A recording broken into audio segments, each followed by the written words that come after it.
Well, hi. How are you? It's Barbara from Embracing Your 60s and Beyond. What's going on? What's new with you? Not a whole lot here, except it's summertime. Yay! And everybody's out and about. The weather's beautiful. People are just doing all kinds of things, traveling, visiting family and friends, and reading great books, and exercising, and all that stuff. And that's what I'm doing too. Throw a little painting in there too. I have done a couple of paintings. So let me get my glasses on and let's get started. Just a little pair of peepers. Okay, I have a couple things to discuss today. Actually, I have a lot, but I'm picking these two things to talk to you about. And then I'm going to make another video and probably wait only a couple days to send it because it's really important information. So here are the two topics. One of them is about Instagram, which is really starting to annoy me because all of the interference on that.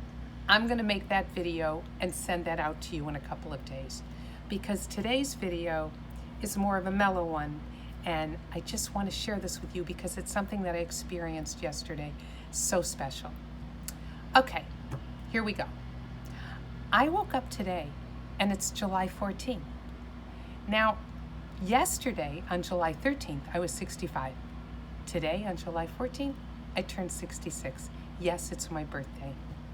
I'm spending the day alone. I couldn't be happier. I'm having a grand old time.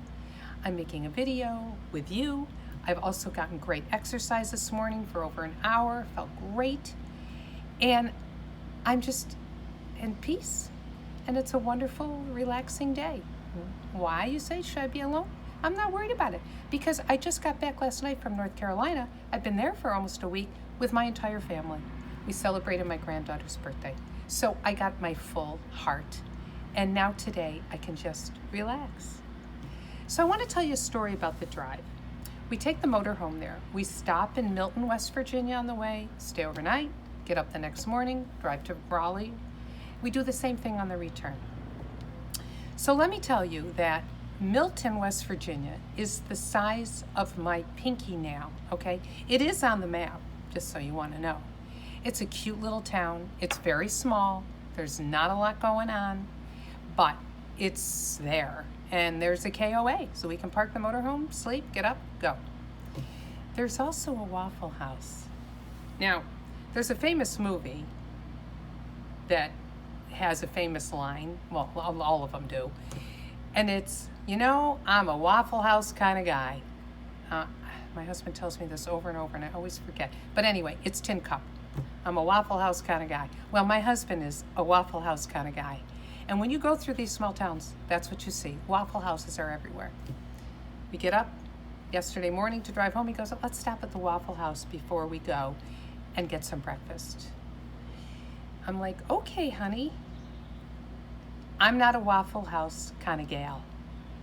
Not to mention it, but it's not a Noom situation. And obviously, I've been really good with this, so what am I going to do? Of course we'll stop here. Absolutely. Now I don't know if you've ever been in a Waffle House. They're about this big, and there's like 4 booths, and then there's like you can sit at the fountain part and have breakfast. I don't know if they sell. Yeah, I guess they do serve lunch too. Okay, but it's really a breakfast place. They have great coffee, so I know I'm good with that. And then they bring you the cream and the little creamers, you open and pour it in. It's fine. So I got a big coffee. Now, for me, the only thing you can really eat safely in a Waffle House is a waffle because there's no skillet involved. They take the pancake mix, they pour it in the waffle maker, they put the top down, open the top, take the waffle out, put it on a plate. Totally safe. Unlike my husband, who uses the skillet. Got the eggs and the home fries or the hash browns. You got the city ham, a slice of this ham, the bacon. You got the whole 9 yards and a little toast, which is covered with butter. It's disgusting. But I don't have to worry about it because I'm not eating it. I got my waffle. Yeah, and I'm happy. So we're sitting there. There's a group in front of us that are sitting in a booth. Now, really, it's a booth for 4 people, but they have somehow squeezed 6 in the booth. And then there's 2 people on the end in chairs, and they're all sitting there chit-chatting away. They're regulars. They're there every day for breakfast. It was the cutest thing. And they know all the waitresses, all three of them that are there. They know them all. The waitresses know what they all eat. They bring their food to them. They're chit-chatting, having a grand old time talking about this week, last week. And they were in this heavy conversation about the bowling alley down the street and what happened at the bowling alley last week and blah, blah, blah. And I'm looking, and there's a woman sitting across from me, about my age, and there's a gentleman next to her who could have been her husband. I don't know, or not. He was a little bit older, so it would have been, one of those decide to marry older, maybe 20 years difference, I don't know. Probably like 80. He had a cute little golf shirt on. You could see his little undershirt underneath. This is middle America.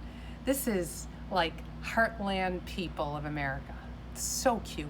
So he's eating a waffle like me, except he's got the triple layer one.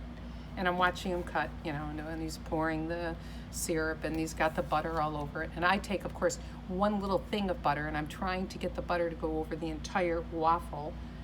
Not easy, okay? Because, I shouldn't be eating this. And I put a little bit of syrup on, and then I have a little dipping section. And if it's going to have, like, maybe a half of it, it's fine.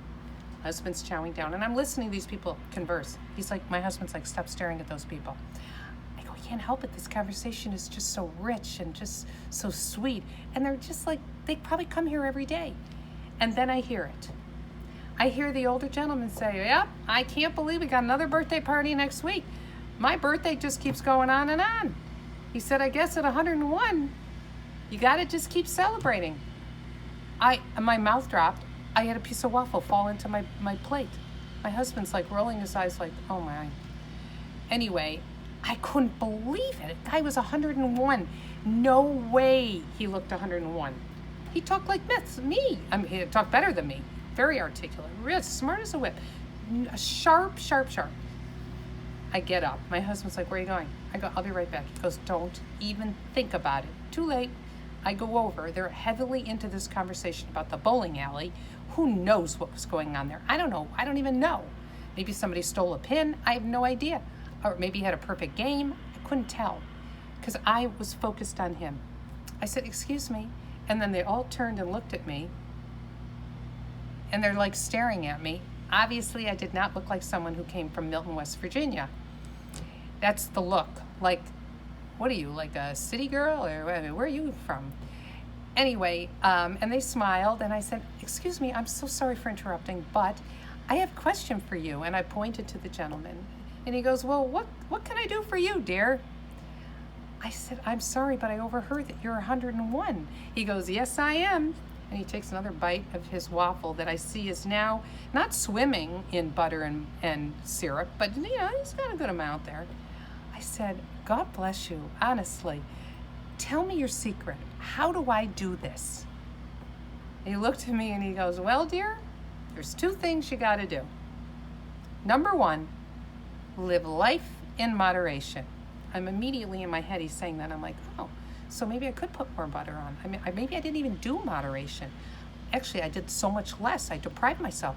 I'm going to go back. I'm going to put more butter on. Come on, moderation. I could have used at least two of those things.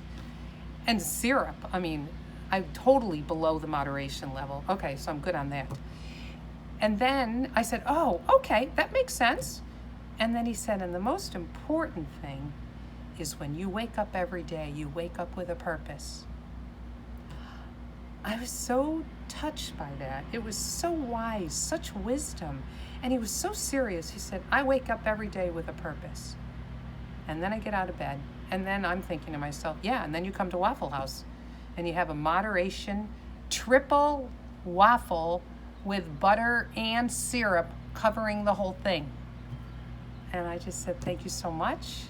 It's nice chatting with you. And I went back to my seat. My husband's like, that was really necessary? I go, yeah, this is what the guy told me. He goes, well, you don't think genetics have anything? No. Life in moderation and wake up with a purpose. How beautiful is that? That's what I wanted to share with you today. By the way, I asked for 2 more butters, and I definitely covered the entire waffle with syrup in moderation, total moderation. And I ate the whole waffle because I had a single. That's moderation. and I was good. I even took a coffee to go. There you go. So that's my story for today. I'm sorry it took me 10 minutes. It was so worth it because I just taught you something about how you're going to spend the rest of your life. Because once we hit our 60s, I don't know, we start doing a lot of thinking. I don't know, I do. And I have a lot of memories and things I think about, and I think about my future. Hey, we're all covered. Live moderately and live your life with purpose. That's it for today. I'll get back to you on the Instagram thing, by the way. Don't you worry. That's coming out in a couple days because we have to talk about that. That is definitely a conversation to come. Have a good one.